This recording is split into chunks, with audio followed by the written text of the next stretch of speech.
우리 그 슬기님이 하나, 둘, 셋 하면 하나, 둘, 셋. 네, 안녕하세요. 직업의 비하인드, 오늘 누구나가 아닌 내가 되다 책 저자를 만나보기로 했습니다. 우선 제 소개를 좀 하자면 저는 방송인 이채은이고요. 사실 저도 저자인데 갑자기 저한테 MC를 보라고 해가지고 지금 오늘 급하게 MC를 보러 왔고요. 직접 소개해 주시죠. 누구신가요? 네. 안녕하세요. 저도 누구나가 아닌 내가 되다의 공동저자 공인중개사 송슬기입니다. 네. 와! 공인중개사라고 하셨는데 사실 공인중개사라고 하기에는 너무 젊으세요. 제가 생각하는 그 직업이 맞나요? 이렇게 부동산 중개해주고 연결해주고? 맞아요. 이제 저도 아파트 단지 내에서 사무실 차려가지고 중개사 사무소를 운영하고 있고, 아파트 단지 내 사무실 차리시는 분들 중에서는 조금 어린 편에 속합니다. 조금 어린 편이라고? 네. 몇 살 정도 되셨나요? 네, 저는 올해 31입니다. 좋겠다. 네. 근데 보통 우리가 공인중개사라고 하면 좀 은퇴하고 하시는 분들이나 아니면 이렇게 뭐 좀 슬기님처럼 젊은 분들은 네. 혹시 몰라서 좀 도움될까 해가지고 자격증을 미리 따놓는 거나 이런 경우가 대부분 많잖아요. 근데 어떻게 하다가 공인중개사가 되신 거예요? 고등학교 시절에 대학교를 선택할 때 다른 사람들에게 도움을 주는 사람이 되고 싶었어요. 19살 때요? 네. 네. 좀 사회에 필요한 사람이 되고 싶다, 좀 친구들에게 도움을 주는 사람이 되고 싶다, 이런 생각을 주로 했었는데, 이제 사람들이 어떤 것 때문에 힘들어할까 고민을 하던 중에 보통 뭐 돈, 재테크, 건강, 그리고 관계 때문에 많이 힘들어 하시더라고요. 19살 때 그걸 느끼셨어요? 돈에 관련된 재테크나 이제 또 예쁜 공간, 카페 같은 공간에 대한 이제 그런 분위기에서 오는 그런 힘, 그런 거에 관심이 되게 많아가지고 이제 부동산학과를 지원하게 되었어요. 부동산학과 학생들은 이제 주로 자격증을 딸 때 내가 정말로 가게를 차리겠다라는 생각보다는 그냥 부동산 학과니까, 혹은 나중에 은퇴하고 사용할 보험 용으로 자격증을 따기는 하는데, 사실은 이제 이 자격증을 활용할 수 있는 요소가 굉장히 많아요. 그래서 그런 것들을 20대, 30대 공인중개사분들이 보통 어떻게 활동하는지를 저희가 이 책에 녹였습니다. 그거는 책을 봐야 되는 거고요. 네. 저희 후배분들이 이제 진로를 설정하시면서 도움이 조금 되시길 바라면서 적었습니다. 부동산 학과가 있네요? 네. 많이 있나요? 우리나라에 몇 개 정도 있어요? 몇 개까지는 잘 모르겠는데, 제가 아는 곳은 건대, 강남대, 열 군데? 별로 안 되네요. 알고 있습니다. 네. 주로 이제 남들에게 좀 도움이 되고자 부동산 학과에 이거 왜 그런 약간 그 부처님이 출마하기 전에 내가 세상을 구원하겠다. 네, 좀 돈도 잘 벌고 싶었고. 보통 뭐 예쁜 공간 이런 거 원하면 무슨 인테리어 관련된 학과나 좀 그런 데 갈 텐데 특이하게 부동산 학과로 가셨어요. 누가 좀 권유를 해주거나 뭐 그랬나요? 네, 이제 저희 어머니께서 공인중개사 사무소를 또 운영하고 계셔가지고 네, 권유를 많이 받았고, 또 인테리어를 하기에는 약간 디자인적인, 색깔적인 감각은 없으시군요. 잘 모르겠습니다. 네. 그럼 부동산학과 이제 졸업하고 바로 사무실을 차리신 거예요? 아니요. 이제 졸업을 하고 나서는 사실은 감정평가사 시험을 준비했었어요. 감정평가사? 그거는 어떤 건가요? 감정평가사는 이제 토지, 땅의 가격을 측정하시는 그 시험을 준비하다가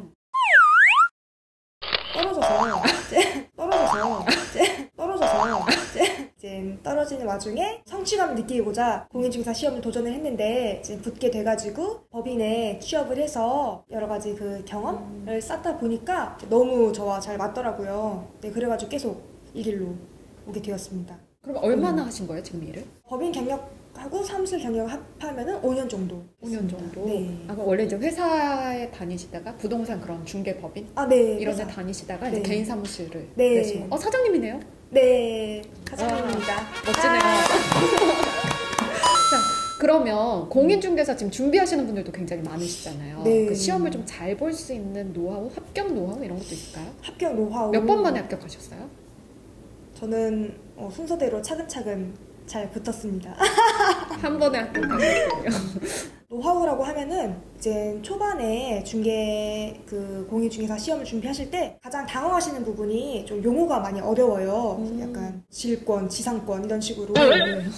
이제 법적인 용어들인데 이제 그런 용어들을 처음에 공부하는 게 조금 생소하게 다가와가지고 어려우신 경우가 있으세요. 그래서 우선 용어에 집중하셔가지고 용어를 이렇게 인식한다고 표현하나 용어를 조금 인지해놓고 네 순서로 이제 되시면은 그때부터는 차근차근 거의 암기식이어가지고 수월하게 공부를 하실 수 있으세요. 저는 개인적으로 6과목 중에 민법이 가장 어려웠거든요. 듣기만 해도 이제 민법 같은 경우는 판례가 굉장히 많았어요. 각각의 사례와 판례를 암기하고 계속 반복을 하면서 어려웠던 기억이 났는데 민법을 만약에 잡았다고 표현을 할게요. 내가 민법을 잡았다 하면은 남은 과목은 정말 훨씬 수월하게 가실 수 있습니다. 결론은 그냥 열심히 하는 거네.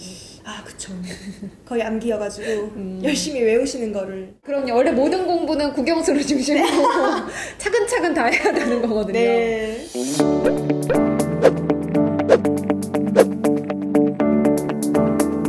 최근에 이제 몇몇 연예인들이 연예인. 네, 공인중개사 시험에 도전을 네네. 했잖아요. 그러면서 이제 사람들이 나도 한번 해볼까라든가 많은 분들이 쉽게 한번 접근을 해봐도 되는 걸까요?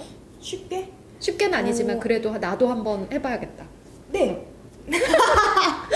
하실 수 네. 있습니다. 사실 이제 객관식 시험이기 때문에 이제 암기가 되신다면은 누구나 하실 수 있는 부분이신 것 같아요. 단지 용어가 좀 어려울 뿐이지.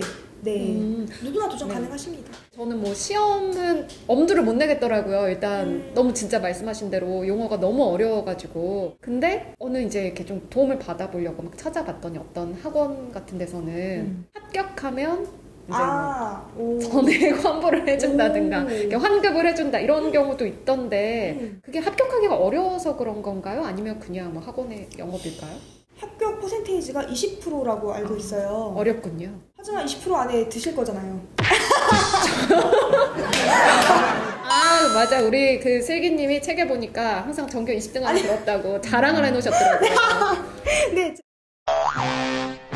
근데 공인중개사는 실생활에 밀접한 부분이기 때문에 관심이 있으시는 분들이 많으시잖아요. 저는 그래서 오히려 토익 고득점 뭐 이런 부분보다 나의 실생활과 이제 밀접한 법률적인 부분이기 때문에 관심도가 더 높아가지고 접근이 더 쉬울 것 같다고 생각이 들어요. 이렇게 이제 슬기님의 이야기를 쭉 들어봤는데 사실 자세한 이야기는 누구나가 아닌 내가 되다 이 책에서도 만나볼 수 있잖아요. 근데 여기 이제 12명의 여성 저자들이 있죠. 슬기님은 어떻게 해서 참여를 하시게 된 건지 잘 모르거든요. 이제 공인중개사란 자격증이 20대, 30대 분들이 바로 써먹는 자격증이라고 생각을 하지 않으세요. 이제 모두들 보험용이시고 혹은 뭐 취업하기 전에 그냥 적는 하나의 나의 스펙 같은 자격증으로 생각하기 쉬우신데 공인중개업을 하고 싶어 하시는 분들은 어떻게 일하는지 되게 궁금하실 거예요. 그거에 대한 정보는 너무 부족하고 그래서 후배들에게 이제 진로 선택을 할 때 조금 도움을 더 주기 위해서 이제 작성을 하게 되었습니다.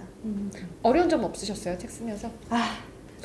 너무 어려웠고 이제 책을 막 쓰는데 그 창작의 고통을 조금 알게 되어서 머릿속에 있는 생각을 구체화시키는 작업이잖아요, 글이. 그 과정에서 엄청난 초콜릿과 이제 당이 떨어져서 네, 막 한 여드름 4개씩 나고 뒷이야기긴 하지만 기한을 못 맞추면 어마어마한 벌금이 있었잖아요. 맞아요. 슬기님 많이 내셨네. 네. 여기는 이제 공저다 보니까 좀 짧은 내용이 있는데 혹시 나 공인중개사가 되고 싶다거나 좀 관심이 있다 하는 분들한테 좀 한 말씀 해주세요. 사실 공인중개사라는 직업을 쉽게 이야기하다 보면은 부동산을 이제 거래하는 과정에서 부스럼이 없게끔 도와주는 과정이라고 생각을 해요. 그런 과정에서 이제 뭐 법률적인 요소를 알아야 되는 건 너무나 당연하지만 사실 이제 이 투자가 정말 맞는 것인가? 내가 이 집을 사는 것이 맞는 것인가? 이제 굉장히 불안해하시는 분들이 많아요. 그 분들에게 실질적인 도움을 줄 수 있는 직업이라고 생각을 합니다. 어떤 선택을 할 때 이 선택이 맞는 건지, 이제 파시는 분도 마찬가지예요. 이게 내가 잘 파는 건지, 혹은 사시는 분도 잘 사는 건지, 이제 두 분 다 굉장히 두려워하시거든요. 그분들의 두려움을 줄여주는 이제 그런 역할이라고 생각하시면 되실 것 같습니다. 굉장히 보람차요.